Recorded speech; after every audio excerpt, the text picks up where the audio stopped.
Founded in 1870 as a tobacco and snuff factory on Wickham Street, Limerick, Cahill's has served the people of Limerick for 150 years, making it the oldest shop in Limerick, and if not, the oldest tobacco shop in Ireland.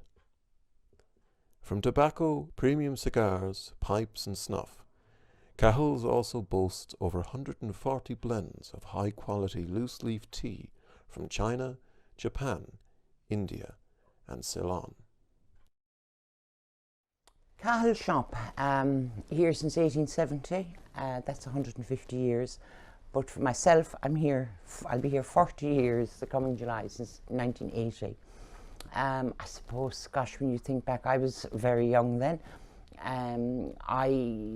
It happened because in 1980 my father died, I suppose quite unexpectedly, and we needed somebody in my family to look after the shop. I just finished in college and I was the person that was available.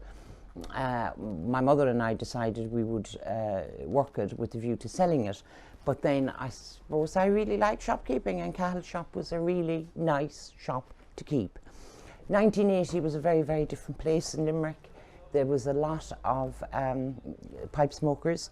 We produced huge quantities of smoking mixtures and tobacco every week, as it was mainly for regular customers, people who came in every week for the same thing. This shop was always, Gary Owen was our, tobacco of choice, no longer made.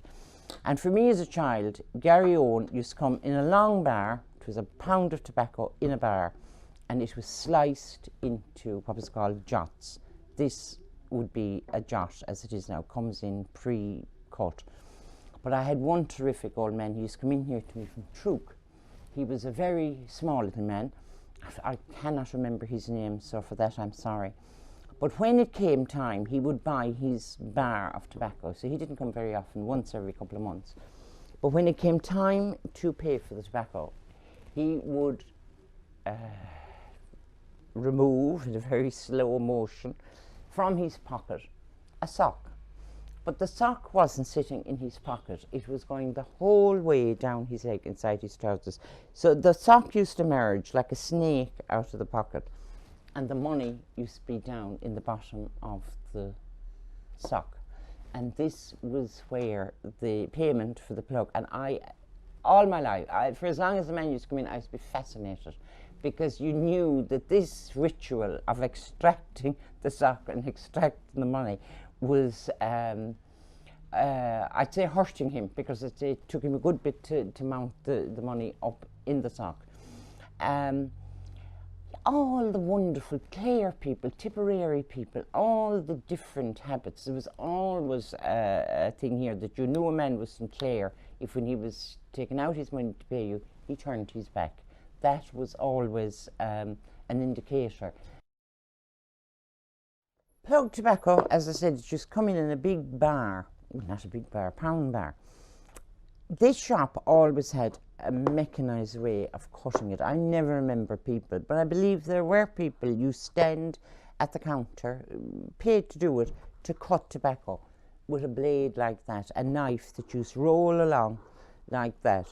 But there was a very funny story in Limerick, because there was another tobacco shop, which it was Mac's tobacco shop, there's no point in having it nameless.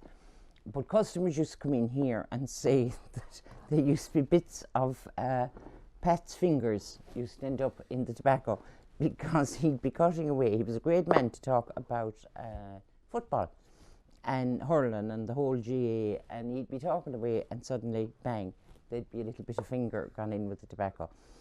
It's very difficult to cut tobacco if you want to cut it as a machine will, because you have to cut it so thin, like that. Now the blade is gone a bit blunt. And then the next source of the thing was to rub it. Now, as children, we had, I don't know what they are levels, but we certainly had strong hands, because there would be basins of tobacco there, and if you came into town and came into the shop, my father would say, rub that tobacco. And rubbing was, for all the world, like kneading bread. You made a small ball of the tobacco and rubbed it around. And yes, many and many an hour me and my brother and sister spent rubbing tobacco. Michael Cahill saw an opportunity when he got his new little premises to open a snuff factory. Snuff is made from you'd almost say the waste product of the tobacco process. It's the petiole of the leaf. So downstairs we have the ovens and the grinding machines that were used to make snuff. Now, in this day and age, very few people know what snuff is. Snuff is the thing, it's powdered tobacco. It's sometimes flavoured with mentholyptus or perfumes. You put it up your nose and it makes you sneeze. Sounds like a ludicrous pastime, but snuff was one of the main channels through which tobacco was consumed by people in the 17th and 18th and 19th century, particularly in mining areas where you couldn't have a naked flame down in a mine. People used snuff. And in that way, snuff really traversed the whole world. We no longer have the factory downstairs. There's nobody at all making stuff in Ireland now, but I have the snuff that we sell here now. That's made in the UK. That's it there. It's white snuff and very popular. That's what snuff is. Would you like a pinch? Pinch? You take a pinch. And this is how you take snuff. In your hand, you have what's called an anatomical snuff box. It's a physiology, that's what it's called. People who have slim hands, it shows better. You put the snuff in here, and you go as so. 1, 2. Right. It'll, to the uninitiated, and sometimes to myself, it will make you sneeze. And it has a beneficial effect of clearing your head. You might get a right bang off it now. But that is what snuff is. Smoking in the latter end of the 20th century and certainly in the 21st century has become unpopular. People now would find it hard to believe how commonplace, how everybody smoked in the early 20th century.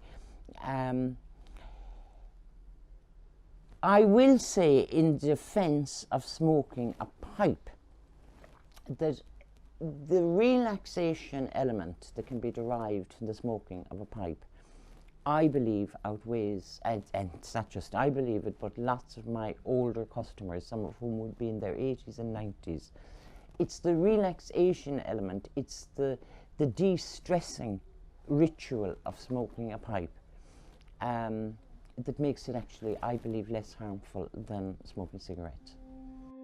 But with each budget, the price of tobacco is rising, and shops such as Cahill's are finding it increasingly difficult to survive.